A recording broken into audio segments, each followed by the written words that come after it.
আসসালামু আলাইকুম, কেমন আছেন সবাই? আজকে আমি আরও একটি টাই-ডাই টু পিস নিয়ে এসেছি ভিডিওতে। তো আমার এখানে কিন্তু সব পাতাগুলো করা। আমি এখানে ৫টা করে পাতা দিয়েছি, একদম বড় বড় করে পাতা দিয়েছি এবং সাথে সাথে আমি সেলাই করে নিচ্ছি। তো আমি এখানকার আরও ভিডিওগুলো করেছিলাম, কিন্তু এটা ডিলিট হয়ে গেছে। তার জন্য আমি সম্পূর্ণটা দেখাতে পারছি না। তো লাস্টের দিকে আমি দেখলাম যে ২-৩টা এখনও দেখানো যাবে, তো আমি ওইটুকুকেই দেখানোর চেষ্টা করছি। তো আমার এইখানে কিন্তু খুবই সহজ যে টাই-ডাইয়ের সেলাই, আমি সেলাইটাই দিচ্ছি, সাধারণ সেলাই। আর তার সাথে আমি নয়তার সুতা ব্যবহার করছি, একটু মোটা যেই সুতা ওইটাই আমি ব্যবহার করি। আর সাথে সাথে আমি সেলাই করলাম, আর সেলাই করার সাথে সাথে আমি বেঁধেও নিচ্ছি, যেন আমার কাজটা দ্রুত হয়ে যায়। আর দেখেন আমি কিন্তু খুব সহজভাবে আমি এটাকে বেঁধে নিয়েছি। এটাতে আমি অন্য কোনো বাধা দেব না, তো আমি এভাবে করে বেঁধে নিচ্ছি। আর সময় নিয়ে সব কাজ করে নিই। দেখা যায় অনেক সময় এই ভিডিওগুলো সবাই টেনেই দেখে। তো আপনার এই যে জায়গাগুলো ফলো করেন, কিভাবে সেলাই করছি, কিভাবে আমি কাজগুলোকে করব, তাহলে আপনারা বুঝতে পারবেন। আর আঁকা যেমনই হোক, একটা আঁকার নিয়ম এক রকম হয়। তো আঁকার পর সেলাই আপনি করবেন অবশ্যই। আমি একদম বড়ও দেই না, একদম ছোটও দেই না, এমন সাইজ আমি করি, যেটা হচ্ছে কাঁথা সেলাইতেই আমরা ব্যবহার করে থাকি। তো কাঁথা সেলাইয়ের মতোই আমি দেই, কিন্তু কাঁথা সেলাই আবার চিকনও হয়, একদম ছোটও হয়। তো এটা একটুখানি মিডিয়াম সাইজ দেওয়ার পর আমি একটা সেলাই করার সাথে সাথে আমি বেঁধে নিচ্ছি। আপনি চাইলে পরেও বেঁধে নিতে পারেন, কোনো সমস্যা নাই। যেহেতু আমার অভ্যাস আছে, তো আমি সাথে সাথে বেঁধে নিচ্ছিলাম। আপনারা আগে এই সম্পূর্ণটাকে সেলাই করবেন, সেলাই করার পর একটা করে বাঁধবেন। আমি আজকেও প্রুশিয়ান কালার ব্যবহার করব, প্রুশিয়ান ফিরোজা কালারটা। তো ফিরোজা কালার দিয়ে আমার অর্ডার ছিল, তো আমি কাজটা করে নিচ্ছি। তারপর এটাতে আর কোনো ব্লক প্রিন্ট করি নাই, সাধারণভাবেই আমি কাজটা করেছি। আর এইভাবে কাজগুলো করতে আমার বেশ ভালো লাগে, কারণ শিরবুরি সেলাই দিয়ে আমরা অনেক কাজ করতে পারি নিজের মন মতো। একটা জিনিস আঁকার পর যখন আমরা ওটাকে সেলাই করি, রঙে দেই, তো ওটার সৌন্দর্যটা আরও ভালো হয়। দেখা যায় যে মোমবাতিকে যদি আমরা জান্টিং ব্যবহার করি, তখন যে সুন্দর সুন্দর ডিজাইন করা যায়, না হলে একটাই ছাপ এসে যায়। এই একটা ছাপ দিয়ে কাজটা দেখতে ভালো লাগে না আমার কাছে ওরকম। কিন্তু আমরা যদি এভাবে সেলাই করে তারপরে বেঁধে কাজগুলো করি, তাহলে আমাদের মন মতো আমরা যে কোনো ডিজাইন দিতে পারবো। তো আমার কিন্তু এখানে দেখেন একটা করে আমি সেলাই করছি, আর খুব শক্ত করে কিন্তু বেঁধে নিচ্ছি। আপনারা এটা শক্ত করে বাঁধবেন, একদম শক্ত। যত শক্ত হবে তত কিন্তু এই কাজটা সুন্দর লাগবে এবং কাজের ভিতরে রং ঢুকবে না। অবশ্যই মনে রাখতে হবে যে প্রুশিয়ান কালার আর সালফার কালার এইগুলো কিন্তু কাপড়ের ভেতরে ঢুকে যায়, একদম সাথে সাথে ঢুকে যাবে। যতই শক্ত করে বাঁধা হোক, ওটার ভিতর দিয়ে ঢুকে যাওয়ার একটা ভয় থেকে যায়। এই জন্য অবশ্যই এটাকে শক্তপোক্ত করে বেঁধে নিতে হবে। আমরা যত শক্ত করে বাঁধবো, ততই এটার ভেতরে রঙটা ঢুকবে না, আমাদের কাজটা স্পষ্ট হবে।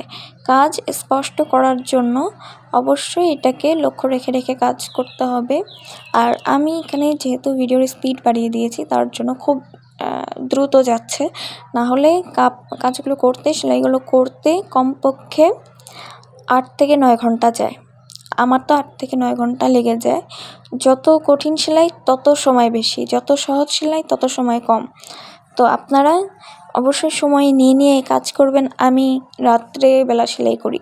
এখন আমি যেই সময় ভিডিওটা শ্যুট করছিলাম, ওইটা হলো একদম রাত 3:30, 4টা এরকম সময় বাজে, তখন আমি সেলাই করতে বসছি।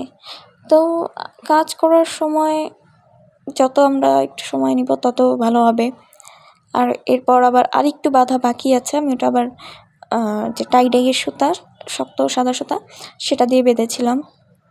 তা আগে হচ্ছে এই প্যাচটাকেও টাইট করে আমি দিয়ে নিয়েছি। যত টাইট করে দিব তত ভালো।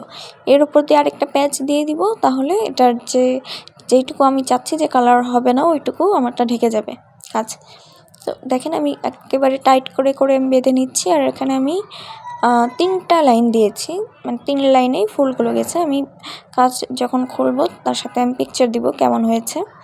আমার এই কাজগুলো আপনাদের ভালো লাগলে অর্ডার করতে পারেন। এবং অর্ডার করার সাথে সাথে আমরা এই কাজগুলো করে থাকি। তো আমাদেরকে একটু সময় দিলে আমি বানিয়ে আপনাদেরকে দিয়ে দিব। আর কীভাবে বানাচ্ছি সেটা তো আমি ইউটিউবে ভিডিও দিয়েই দিই, টিউটোরিয়াল তো আমি দিয়ে দিই। তো আপনাদের কাছে আমার ভিডিও ভালো লাগলে অবশ্যই জানাবেন। আপনারা এভাবে কাজ করতে চাইলে আপনারা করবেন। আর কোনো কাজ করতে যেয়ে যদি ভুল হয় আপনাদের, তো আমাকে কমেন্ট করবেন, আমি ঠিক করে বলে দিব যে কেন এই কাজটা হচ্ছে। আর ক্লাস করতে চাইলে আমাদের ক্লাসও আছে, অনলাইন ক্লাস, অনলাইন অফলাইন দুইটাই আছে। মিরপুরে হলে অফলাইন সরাসরি কাজ শেখানো যাবে, আর মিরপুরের বাইরে হতে গেলে আপনারা অনলাইনও করতে পারবেন, অনলাইন ক্লাসেরও আছে।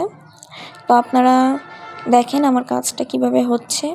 এখানে কিন্তু আমার সব সেলাই শেষ হয়ে গেছে। এখন উপরটা আমি যে টাইডাই সুতা সেটা দিয়ে পেঁচিয়ে নিচ্ছি, খুবই সাধারণ প্যাচ, আর শক্ত করে আমি এই প্যাচগুলো দিয়ে নিলাম।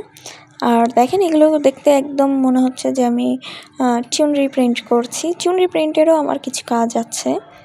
চুনরি প্রিন্টের আমি কুশন কভার বানাবো, ওইটাও আমি খুব শীঘ্রই শেয়ার করব সবার সাথে। তো আমি এখানে একটা একটা করে সুন্দর করে বেঁধে নিচ্ছি। আর বাঁধার পর আমি এটা পরে হাতার কাজে চলে যাব। হাতাটাকেও আমার করা বাকি আছে। তো দেখেন আমি এখানে কিন্তু সব বেঁধে নিয়েছি। আর তার পাশে এখানে কিন্তু 4 ভাঁজে কাপড় আছে। 4 ভাঁজে কাপড় নেওয়ার পর একদম সোজা লাইন ধরে শক্ত করে আমি এটাকে সেলাই করে নিচ্ছি। এই জায়গাগুলোকে আমি যখন ফুল পিকচার দিব তখন আপনারা বুঝতে পারবেন। তো এটা আমি দেখিয়ে দিলাম যে এইখানটা কেমন করতেছি, যে এটা কিন্তু সামনে এবং পেছনের পার্ট। তারপরেও আমি এটাকে 4 ভাঁজ করে নিয়েছি, মানে একদম কাপড়টাকে ভাঁজ করে তার উপর দিয়ে সেলাই দিয়েছি। আর তারপর এটা হচ্ছে হলো হাতার কাপড়টা। এখানে হাতার কাপড়টা আমি মাপ দিয়ে নিচ্ছিলাম মাঝ বরাবর, ঠিক কাপড়ে যেমন দিয়েছি ওইভাবেই এটার দাগটা হবে। তো এই জন্য এটাকে আমি একটুখানি দাগ কেটে হিসেব করে নিলাম যে আমার এখানটা এইভাবেই হবে নাকি আর একটু চেঞ্জ হবে। আর তারপর যে এই জায়গাটাও আমি সেলাই করে নিব।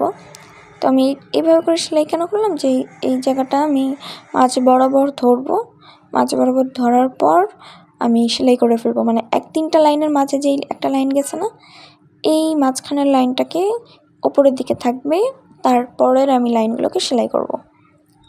তো একটা লাইন দিলেও হয়ে যেত, কিন্তু আমি তারপরেও 2টা লাইন দিয়ে নিয়েছি। আর এটা কিন্তু হাতাতে 2 ভাঁজে কাপড় আছে। তারপর আমি এভাবে করে মাপ দিয়ে কাজ করছি। তারপরেও এখানে একটুখানি ভুল হয়ে গেছিলো, আমার মেজারমেন্টে একটু ভুল হয়ে গেছিলো, কম বেশি হয়ে যায়। আমাকে এই জায়গাটা আমি সেলাই করার সময় বুঝতে পারি নাই, তাড়াহুড়া করে সেলাই করতে যেয়ে আমি এই হিসাবটা আমি একটু এলোমেলো করে ফেলেছি।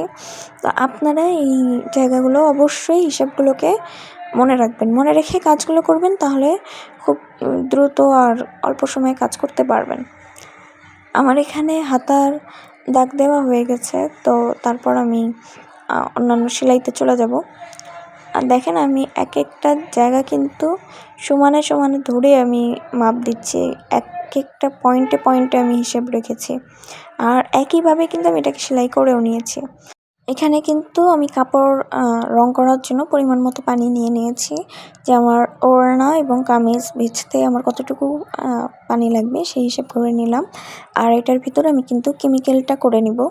আমার যতটুকু কেমিক্যাল দরকার আমি সেই পরিমাণে কেমিক্যালটা আমি নিয়ে নিচ্ছি। তো আমি প্রথমে নিয়ে নিলাম, এটা হচ্ছে গরম সোডা।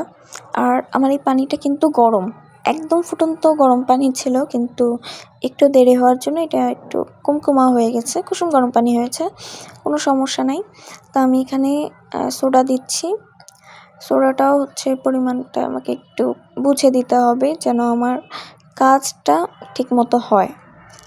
তো আমার এখানে আমি সোডাটা দিয়ে দিচ্ছি। সোডা দেওয়ার পর আমি অন্যান্য কেমিক্যালগুলোও দিয়ে দিচ্ছি। তো এখানে আমি 6 চামচ দিলাম সোডা। আমি যেহেতু কয়েকদিন আগের কাজ করা, তো আমিও ভিডিওর সাথে মিলিয়ে বলছি যে এত চামচ আমি দিলাম। তো 6 চামচ সোডা দিলাম।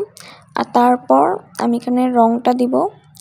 রং হচ্ছে হলো আমার এখানে আছে 4 তোলা রং, 4 তোলা রং, 6 চামচ সোডা এটাকে দিয়ে খুব ভালোভাবে আগে মিলিয়ে নিব, মিলিয়ে তারপর ছাঁকবো। ছেঁকে নিতে গেলে এটার যেই আলগা আলগা যেই পার্টটা থাকে একদম গোটা গোটা, রঙটা কিন্তু গোটা গোটা হয়ে যায় পানির সাথে মেলানোর পর। তো ওইটা যেন না থাকে তার জন্য মিকানটা ভালোভাবে এটা ছেঁকে নিতে হবে। দেখেন যে বাটির পাশে কিন্তু কালারটা রয়ে গেছে। তো এই জায়গাটা আমাদেরকে ভালোভাবে নাড়াচাড়া দিতে হবে, সময় নিয়ে করতে হবে, আর ফুটন্ত গরম পানি ব্যবহার করতে হবে। তো ফুটন্ত গরম পানি ব্যবহার করতে গেলে কাজ আরও ভালো হয়। তো আমি দেখেন এই জায়গাটা নাড়াচাড়া দিয়ে চাটনি দিয়ে ছেঁকে নিব। আর এরপর যেটা থেকে যাবে ওইটুকুকেও আমি ধুয়ে নিয়ে নিব, যেন আমার কেমিক্যালটা ওয়েস্ট না হয়। আমার এই যে দেখেন নিচে কিন্তু রয়ে গেছে, আর বাটিতেও একটু একটু রয়েছে। তো এটা আমি ওয়াশ করে নিয়ে নিচ্ছি, যেন আর কোনো জায়গার রং যেন ওয়েস্ট না হয়। মূল কথা হলো রং ওয়েস্ট না হয়। তো আমি এখানে 4 তোলার রং দিলাম, 6 চামচ দিলাম হলো সোডা, গরম সোডা। আর তারপর ভালোভাবে মিলিয়ে আমি এটাকে কিন্তু নাড়াচাড়া করে নিব, খুব ভালোভাবে নাড়াচাড়া করে নিব। বাটিটাকেও আমি ওয়াশ করে নিলাম। আর এরপর আমি এটাকে একটু সাইডে রেখেছি।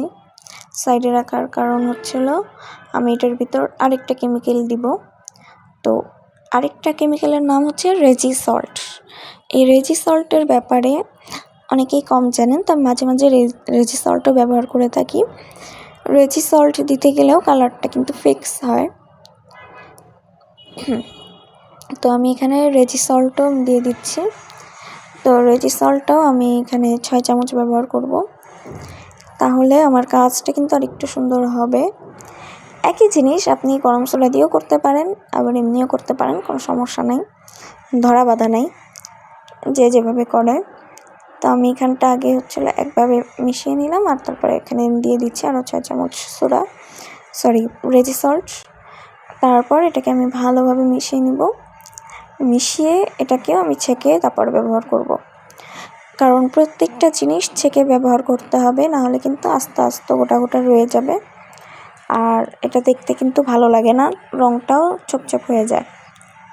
তো এই জায়গাটা আমি মিলিয়ে নিব। এখন ভালোভাবে মিলিয়ে নেওয়ার পর এটাকে আমি ছেঁকে নেব। অনেকের কাপড়ে কিন্তু আস্তে আস্তে রয়ে যায়, এটার কারণ হচ্ছে দাগগুলো লেগে যায়, একদম কেমন যেন মনে হয় এলোমেলোভাবে দাগ রয়ে গেছে। এটার কারণে হচ্ছে যে কালারগুলো কিন্তু ভালোভাবে মিক্স করে না। কালার ভালোভাবে মিক্স না করতে গেলেই কিন্তু এরকম হয়ে যায়, কারণ এক একটা জায়গায় গোটা গোটা থেকে যায়। অবশ্যই আমাদেরকে কালার একদম ভালোভাবে ব্যবহার করতে হবে ছেঁকে, যেন আমাদের কাজটাও সুন্দর হয়। তো আমি এখন কিন্তু কাপড়টা দিয়ে দিব, ভালোভাবে নাড়াচাড়া দিয়ে নিতে হবে। রঙগুলো প্রত্যেকটা কেমিক্যাল যেন একে অপরের সাথে মিশে যায় এবং ভালোভাবে হয়। তো আমি কাপড়টা দিয়ে দিলাম। কাপড়টাকে কিন্তু আমি পানিতে ভিজিয়েছিলাম, অবশ্যই কাপড় পানিতে ভিজাতে হবে। কাপড় পানিতে না ভিজাতে গেলে ভালো হবে না কিন্তু কাজ। তো কাপড়টাকে পানির মধ্যে ভিজাবেন। কাপড় পানির মধ্যে ভিজানোর পর সুন্দর করে মিকানটা কিন্তু দিয়ে দিলাম। আর দিনের বেলা যেহেতু আমি ভিডিওটা ভয়েস ওভার করছি, তো পাশ দিয়ে এত শব্দ হচ্ছে, মানে মেন রোডে বাসা থাকতে গেলেই একটা সমস্যা। মেন রোডে বাসা মানেই হলো খালি শব্দ শব্দ শব্দ, আর হাইওয়ের ওপর বাসা, তার জন্য তো মানে দিন নাই রাত নেই, সবসময় গাড়ির শব্দ থাকেই। তো আমি এখানটা কিন্তু দেখেন কাপড়টা সামনে পিছনে করে ভালোভাবে দিয়ে দিচ্ছি।